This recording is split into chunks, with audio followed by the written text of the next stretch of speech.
seated. The Durst present, his counsel are present, people are represented, real party and interest represented as well. All right, as to this issue, this portion of the motion to compel, this issue is a case of first impression, whether government agency would defeat journalists' immunity under California Evidence Code Section 1070, and what conduct would establish such agency.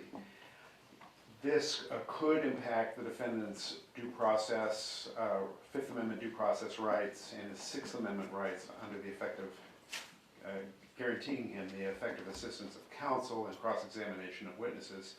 Because this has constitutional implications, I believe that the tests that have been applied in Fourth, Fifth, and Sixth Amendment cases do provide the best guidance for ruling. Here, the defendant has not shown, he's not met the burden of showing that Mr. Jarecki, Mr. Smerling, and associates acted as government agents within the context of California Evidence Code Section 1070, journalist immunity. Consideration of the entire record instead demonstrates to me that they are not. So, now, next issue, Mr. Kovner, let's talk about briefing. The subpoena itself, I'd like to see you back here with all briefing completed. And I'm going to suggest October 24 or October 28. Mr. Lewin, do you think if that were resolved, given that Mr. Kovner, on behalf of Mr. Smerling, hit the ground running, has waived formally his any subsequent hearing in the New York courts, do you believe that a resolution of the subpoena duces taken by October 24th or 28th would allow you to proceed to trial? I know you're ready to proceed, but right. Do you believe the court could proceed with that time frame? Well, the only issue, Your Honor, is that it's my understanding, I don't want to speak for Mr. Kovner, but let's assume that somehow they lose. My belief and understanding is, due to the important issues that are out there, that they are very likely to end up ridding the court, and I think it would be riddable. It's an issue. It's a First Amendment, discovery shield issue. I don't know for certain if it would, but I think it probably would be. And then the question would be, would it be stayed or not? So the court is really in a much better position than I am. If the court is saying, from our standpoint, if it's resolved by that date, we'll be able to go forward, absolutely. So, as I've mentioned, on account of the timing of this, I'm not likely to stay proceedings on this issue. If a court of appeal would, is a different story. That's not my call. But again, I don't know how I would rule. So, but on this issue, we could move November. We can move our November.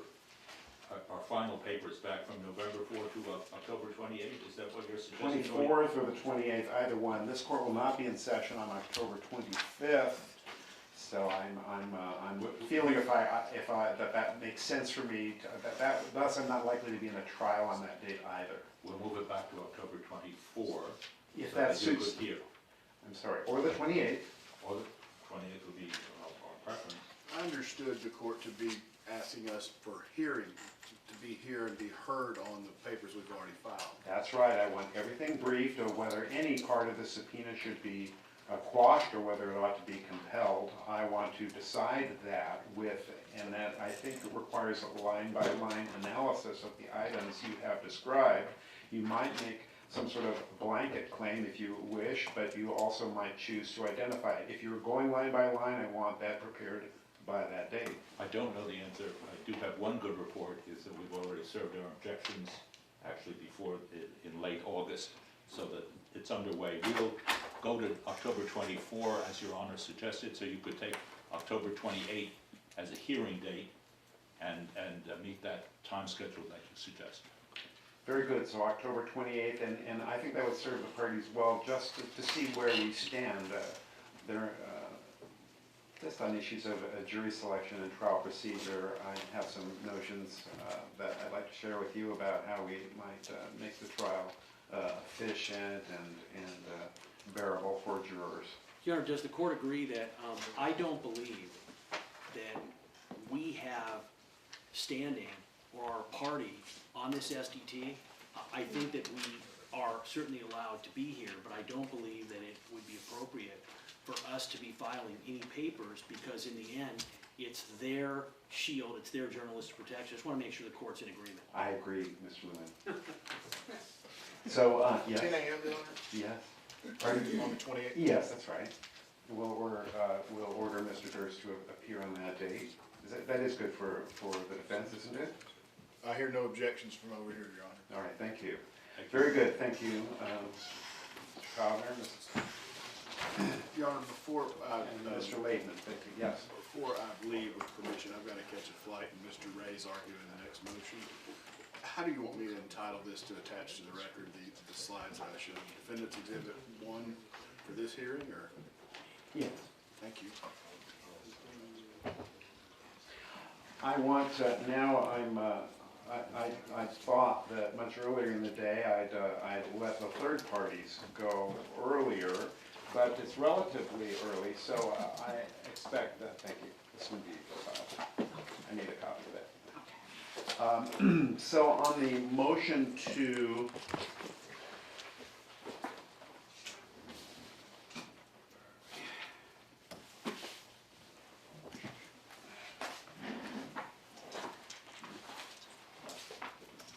recuse the deputy district attorney, as an initial matter, I see Mr. Williams has appeared on behalf of the Department of Justice.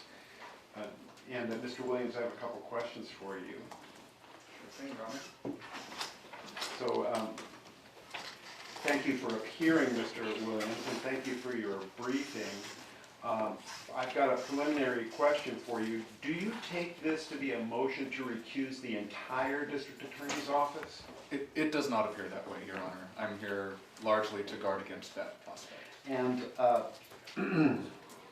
Mr. Ray, appearing for the defendant, you did not intend this as such. No, Your Honor, I spoke to counsel before, and I regret him having to file a response or to come back, but what I explained to him is on previous occasions where I've made motions to recuse, courts have asked me to serve the Attorney General just in case it could explode into that area. And I explained to him I am not moving to recuse the entire district attorney's office. So you're at fault, Mr. Ray. I am absolutely at fault, and I feel so bad for him. He's been here all day. Oh, I'm sure you, did you enjoy the proceedings? It was Mr. Williams? interesting, Your Honor. Oh, okay, thank you for that. You know, it's not That's a enjoyable. diplomatic response. Well,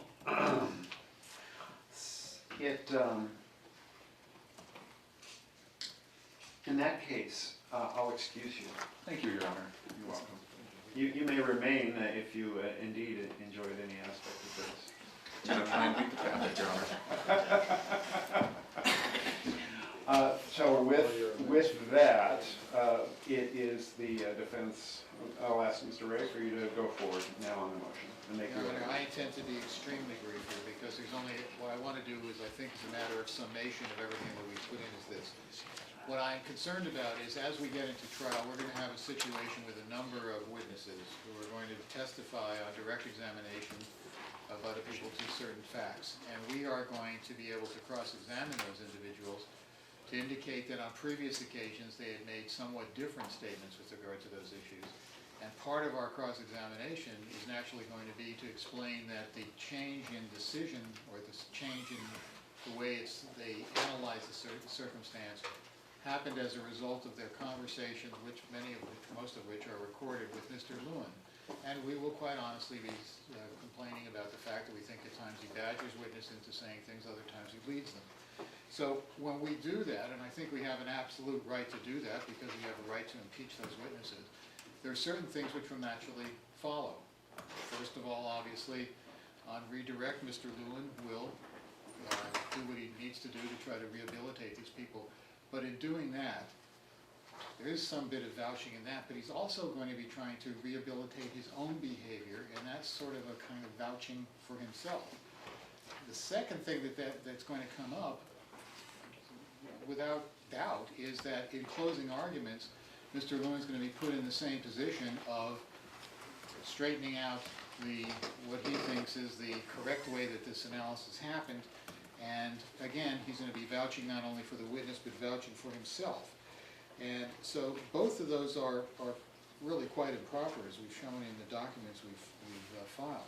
But there's a third aspect to this, because with due respect, I think that Mr. Lewin has made himself the chief investigator in the case. He's the one who's conducted almost every interview that we have seen. He's had other people present, and as the Attorney General did say, in normal cases, if you have someone else present, maybe that person can testify to things such as the demeanor of the witness or things of that nature. But here, there's more to it than that, because we really have the right to say, how was this investigation conducted? For example, was it focused only on this particular defendant as opposed to others? Were these people led to say things in that regard? And we have a right to raise that defense.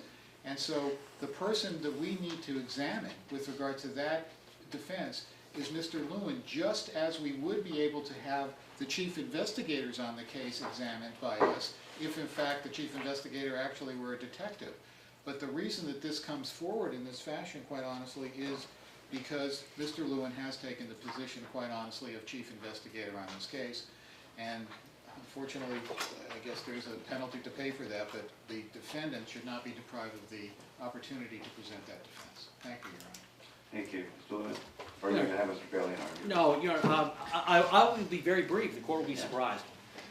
You don't get to pick the prosecutors that prosecute you. It's not how it works. This motion is simply the culmination. They have been alleging misconduct and impropriety in my conduct from the start of this case. The court has gone through each and every one of their allegations. And the court has said, there's nothing that I've done that hasn't been to the highest ethical standards, that has been misconduct, that has been improper. So they've lost every one of those motions. And apparently, they lose every motion saying Mr. Lewin was unethical. And then their conclusion to that is, now that we've lost them all, let's recuse him on the same grounds that we've already lost on. There's nothing more that needs to be said. There's a reason why we did not file any opposition, because this motion is absolutely meritless. It does not effectively state the law. It mixes up the facts. There's no authority for what they want to do. It's done. Mr. Ray. Just very briefly, Your Honor, I regret the sensitivity of Mr. Lewin, because we aren't really accusing him here of misconduct, and quite honestly, I don't remember motions where we accused him of misconduct under our rulings. What we're talking about here is not a question of Wait, misconduct. what? That's okay, he's Unless- describing it in a way that's favorable to you. I'm reminding of Sanford and Son. I'm about to yell, Wheezy, I'm coming. That gave me a heart attack, Your Honor. Elizabeth. Or do you call her Wizzy? No, it's Elizabeth. Wheezy's the Coming to join Jefferson. Elizabeth, I'm coming to join you. Yes, Yeah. sure. Use another shot. That was the Jeffersons. Okay, we haven't accused him of much misconduct except interfering with our talking to you, and you're interfering with your talking to us. So Please proceed. I will. The bottom line is here, what we have is a factual situation which is of concern, because we certainly do have a right to challenge the manner in which the investigation is conducted. And we do have a right, and what's going to happen, I'm very concerned, as we are examining these witnesses and we are able to show this pattern of behavior, and we're able to show a possible, at least, way that it happened, we're going to be then saying to the court, we need to call him as a witness. And I think we have an obligation to alert the court to that prospect, because I think that is not just a prospect, it's an absolute reality.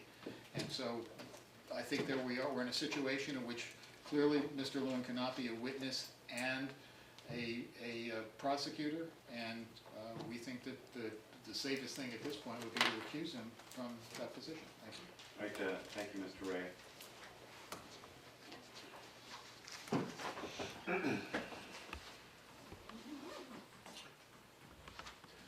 I suppose the case is unusual in that Mr. Lewin's active role distinguishes the prosecution of this case.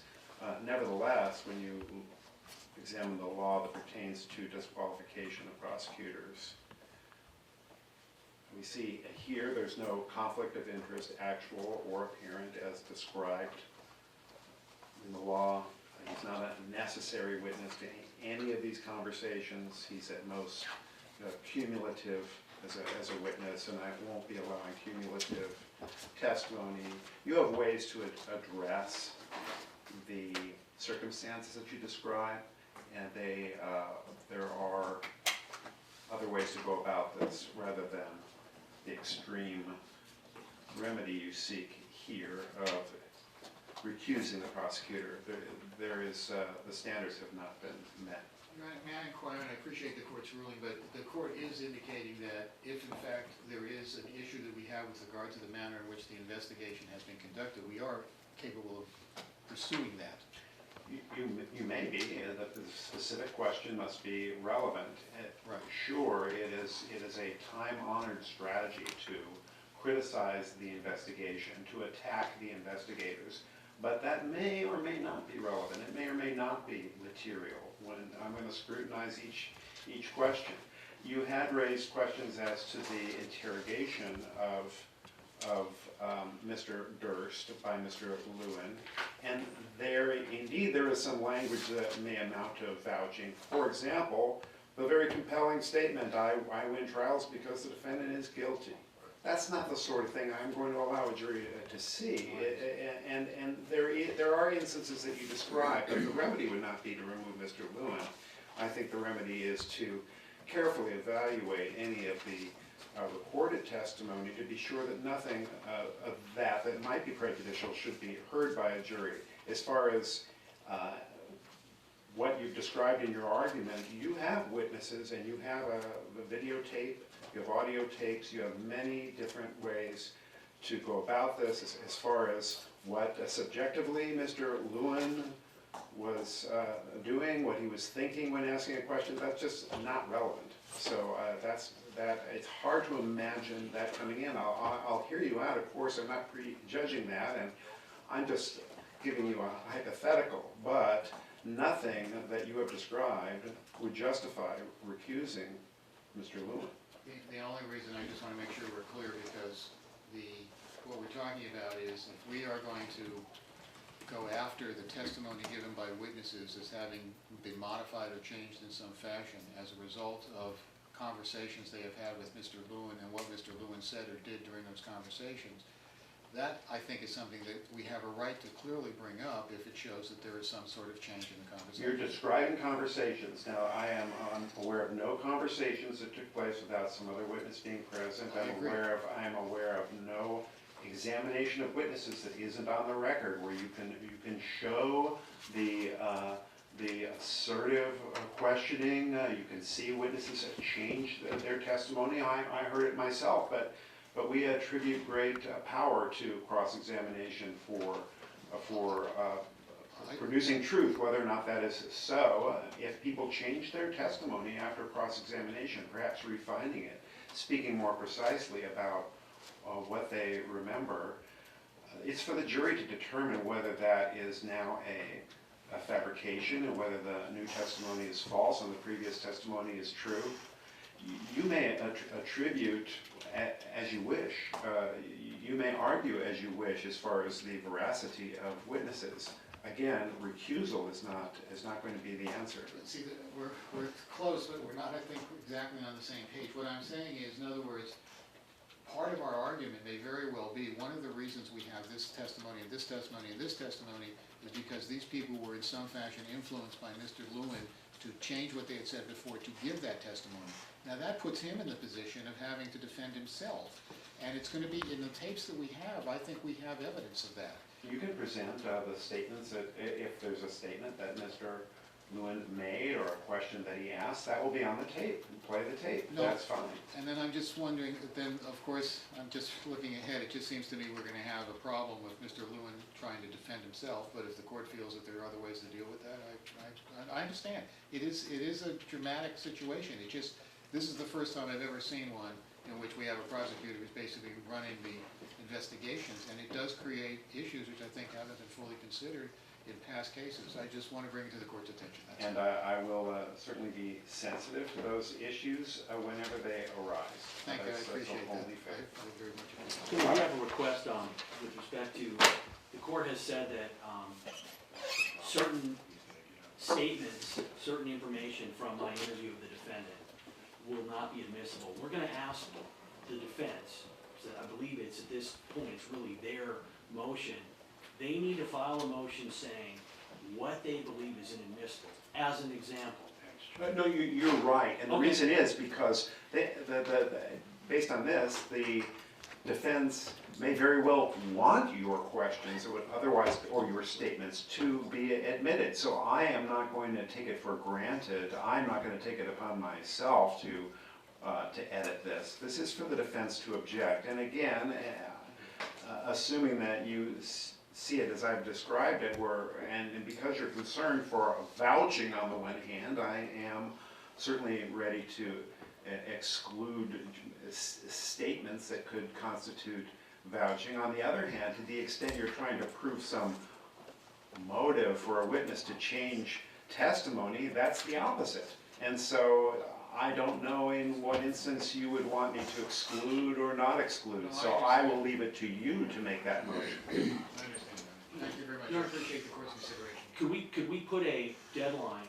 So can we, for instance, by October 28th, which gives them a month and a half, month and 3 weeks in fact, can we litigate the issue regarding the admissibility of the statement in terms of specifically what's going to come in and what's not coming in? I'll tell the court why. Well, it should be ahead of jury selection because I don't want to I will not spend jury's time on 402 motions. So this needs to be done in advance. Whether October is reasonable or not, I can't say, but it's certainly something you ought to get done promptly, and certainly ahead of January. Well, Your Honor, the problem is that here's why it needs to be done no later than October 28th. Pardon me? Here's why we're asking it to be done no later than October 28th. We have complicated multimedia presentations that are not easy to edit, etc. So the issue that we have, Your Honor, is we need to know, they've had this interview for 4 years now. They are certainly capable, with 5 lawyers, being able to file a motion almost 2 months from now saying this part should not come out for these reasons. We need to litigate it by the 28th. They thought it'd be easier to get rid of you. Yeah, Your Honor, and I know the court, I know it was a hard decision for the court, because on the one hand, you could have been rid of me. So I respect the court for doing the right thing despite what you might have wanted secretly to. Not so, but Your Honor. much as you don't want to enable the multimedia presentation necessarily, I think it's legitimate for the people to have some notice on that. Your Honor, we will take Mr. Lewin's suggestion, and the court knows that we will do it as timely as we can. But to give us a deadline right now would not be good, but you have our word as officers of the court that we will address all those issues in a timely. Thank you. Speaking of time, we have yet another motion today, and that is the defense renewed. Your Honor, did the court, we're asking the court to give them, on the briefing schedule, and this is important, Your Honor, all motions were due May 23rd. It is beyond, Your Honor, the pale to say, Mr. Chesnow says, well, we'll do what we can. Motions are limited, Your We'll do it Honor. in a timely fashion, Your Honor. We need to litigate that issue on the 28th. We need to get their motion 10 days in advance of that. That's 5 lawyers to do a motion that they basically are prepared for, considering that they've made all the arguments the last 4 years. We're asking the court to make that order, Your Honor, because if you don't, they won't have it. This is a sort of motion that's, it's not, it's 352 is the basis. So I will hear from each of you and have a black pen in hand, and I will go through it and mark it out. We'll go line by line, and I will, that doesn't take long. I would like you to do it by October 28th, but I'm not going to order you to do it because you have, because you said that you will. You will make your best effort to comply by that date, and that's satisfactory to this court. Normally, motions in limine are usually 30 days before trial, Your And Honor. the difference here is that that it is a complicated case, and I do want the jury to have the benefit of an organized presentation.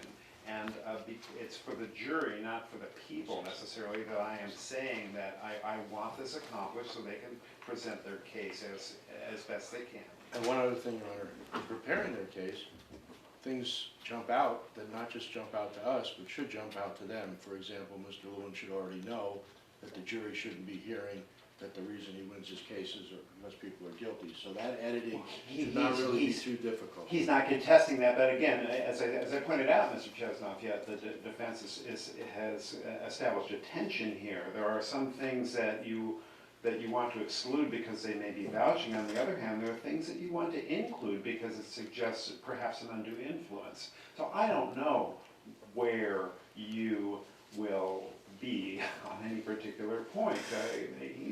Mr. Lewin's not contesting this idea that ought to be excluded. So, yes. Could we be told which ones he plans to introduce, what he's planning to introduce, so we know which ones to attack? The entire 2 hour and 47-minute statement, and I would just. Okay, No, stop, so stop, he of does- course, He's right. only talking about the defendant's statement. No, I'm Which, introducing. we don't have Oh, back and I was just forth. trying to answer their October question. 28th, Your Honor, was the suggested Right. date, No and we will problem. do our best. All right. In other words, we're not talking about, You have the floor, Mr. Ray. oh, thank you. I just would like a list of the recorded conversations that they intend to introduce so that we can make the proper objections, not to every recording that we've done, because, for example, the conditionals aren't coming in unless somebody's. I think that, what you are talking about is Mr. Lewin's interview of witnesses. Your concern was vouching, and I don't know that there are any interviews where Mr. Lewin wasn't present. So, Mr. Chesnoff has this well in hand. Now, let's proceed to this is, just a moment here, a renewed 1390 motion. Now, don't jump. We've talked about this a few times, but I think it's fair enough for the defense to have renewed. You know you filed this, right?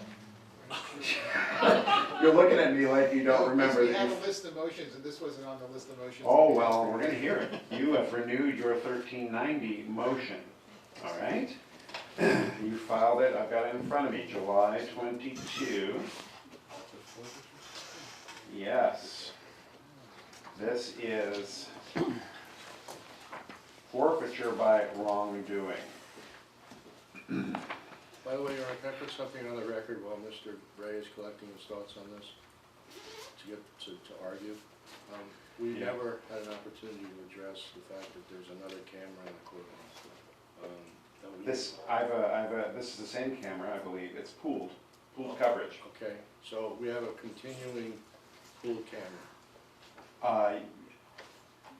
Yes, did you want me to address it each time with you? I thought I made a continuing order last time. I respect you enough to know that if we have some different reason than we previously raised, we will, and otherwise we understand, but we weren't aware that that was part of the continuing order. My apologies for any confusion there, but Your Honor, on that issue, I was asked by a Good Morning America 2020 producer at the break in the hallway whether I would be willing to speak to the press, which I never do during my cases.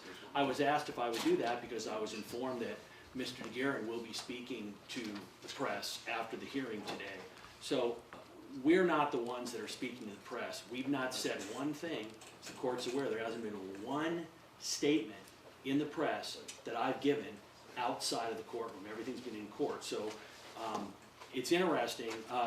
I believe Mr. DeGuerin, he just did another interview with Dateline that aired a couple of weeks ago. So they seem upset about the cameras, but yet Mr. DeGuerin seems attracted to them like a moth. well, I regret the miscommunication here. We had addressed, and I'd spoken generally about allowing cameras when we did not have witness testimony. I believe that here the public's interest justifies here a single camera with some limitations that we've placed on their filming.